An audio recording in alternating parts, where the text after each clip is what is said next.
Hello, and welcome to the video where we're going to talk about the ongoing optimization of your stacked capital strategy. In this video, we're not just talking about, again, doing things on a one-time basis, but having a set of tools that you can use on an ongoing basis to always make sure that you have both enough capital to grow, but also the fact that you're not being inefficient with its deployment. We're going to talk about the monthly review process. We'll talk about the fact that cash can lead to more cash and what you need to do to work through that. And then we'll talk about how do you stay disciplined over the long term in your capital strategy. Okay, the key thing starts with a monthly review of your stacked capital strategy as a part of your strategic finance process. So your monthly financial process should already include things like a review of your historical numbers of profitability, a review of your forecast, meaning what is the forecasted growth of my company, and if you're more sophisticated yet, having scenario models of worst, base, and best case scenarios.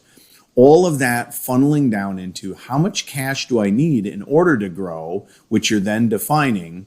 And then each month you're looking at the amount of debt that you have out there and the amount of equity that you maybe have raised into the business. And you're making a determination, do I have adequate amount of capital for the foreseeable future? The biggest challenge in doing this is what you're going to find, and I have seen this dozens and dozens of times with successful sellers that we've helped exit, is this dynamic. They raised some cash. Excellent. Properly applied, that allowed them to expand into new products, that allowed them to not run out of inventory on their current products, and it allowed them to grow much faster. The pace of their growth then accelerates, requiring things like larger inventory buys, but also requiring more team members. For example, a supply chain manager or somebody helping with duties and taxes or somebody helping with PPC. And it also means more money in terms of launch costs that might be in the business. That faster growth, because of the raised cash that came in initially, creates the next thing, which is that you need more cash. And what you need is no longer, what you thought you needed is no longer good enough because your growth is accelerated. An easy way to think about it is if your net working capital need of a business that has $1 million of revenue is having $100,000 of inventory that you have to fund in advance to keep that coming in. If you triple the size of the company, you have to triple the size of the cash that you need to grow it. And now a $100,000 loan isn't nearly enough. You're going to need $250,000 or a $300,000 loan. And or at that size, the risk profile might change and you may decide, that's the whole point of a stacked capital strategy, to start taking on equity investors to help you scale your company. So here's the key bottleneck that happens. You raise the cash, you grew faster, you need more cash, but you've now had two things happen inside the business. One is you outgrew your lenders. It's very common to have people help fund your initial business. So I always joke about the rich Uncle Bob that said, I wanted to help my nephew or my niece get into the Amazon game, and I threw $50,000 at them. And then all of a sudden you really grow and you're really successful. And then the holidays are coming up and you go to Uncle Bob and you say, hey, you know that 50 grand you gave me for the holidays last year? Do you mind just sliding over a cool $500,000 now? Because I got a big inventory buy that I need to do with China. Yeah, probably not going to go the same as the $50,000 conversation. So on one level, you have to continually be looking for new lenders into your business. And while it's outside of the scope of this to walk through specific lenders that are out there, just know that there's plenty of people out there looking to lend money to businesses in this area. And you want to do a scan of them and understand that some of them fit different sizes than others. But the second thing that you might have outgrown is the financial controls that you need on the money itself. Here's a key thing that happens as you grow. You get more busy, right? So you used to watch your inventory costs every month. You filled out that spreadsheet that showed exactly what the profitability is. You only had 3 products, so it's not that big of a deal. Well, now you got 30 products out there and 60 of them with variations, and you didn't realize that because you dropped the price on the purple one that was the exercise, that you're losing money there. And all of a sudden what starts to happen is you don't have the appropriate financial controls in the business. The critical thing before you go into round 2 on the circle and raise even more cash is that you stop and you get those financial controls in place before raising the next round of capital. So to summarize, the way to think about it is every time you go around this circle of being successful, raising cash, growing faster, which needs more cash, improve the financial discipline of the company, even if that means bringing on a bookkeeper or other team members to help you do so. Once you've done this, that makes sure that your round 2 will go off with the same level of success, or maybe not make sure it will, but it'll give you a higher degree that it's going to go off with the same level of success as round 1. After you do all of that, one of the key things that I can't emphasize enough is staying disciplined. There's always a thing that happens in business when you reach a certain level of success is that people pull you off focus by giving you opportunities that you didn't have before. You need to resist applying debt level capital to, especially with personal guarantees, to equity level risks.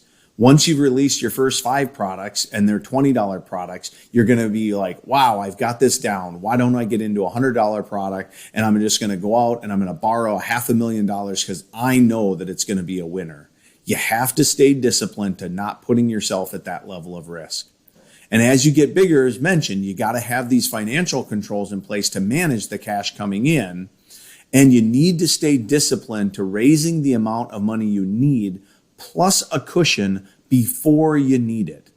That doesn't mean, however, that you don't deploy it all right away, because you want to keep some of it back. And I recommend keeping it in a separate account for contingencies and different types of opportunities. That's the discipline of cash flow management, is even though the lender now gives you access to $250,000, that you don't go spend it all right away, that you keep some of it back in your rainy day fund so that you know that if something bad happens in the business, you're never out of cash. And then finally, remember that you have to stay disciplined to the fact that cash isn't your only bottleneck. Cash doesn't solve all your problems, because we have the team bottleneck that we talked about before and core competencies or capabilities bottleneck. And you have to work on growing all 3 of them together.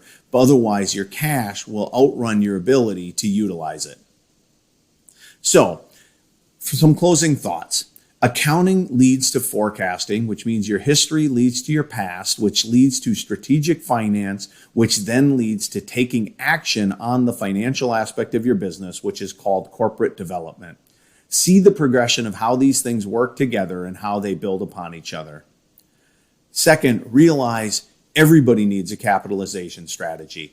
We've given you a very simple and then also some advanced tools to do this. We encourage you to utilize them and use this to document how much money that you're taking in capital and where it should go, because unless you never have to pay for an inventory in advance, on some level, you're financing your business somehow. It pays to formalize it. Start shifting from an I need money to a true strategic stacked capital strategy. Don't wait for the time that you need it. Design your capital needs well in advance across multiple layers, and recognize that it's always much harder to raise money when you really need it.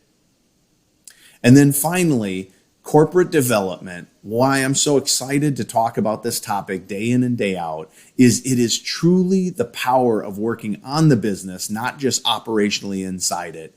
And if you can harness that power to get better as a company more rapidly, you'll be able to drive to a higher valuation with far less personal risk.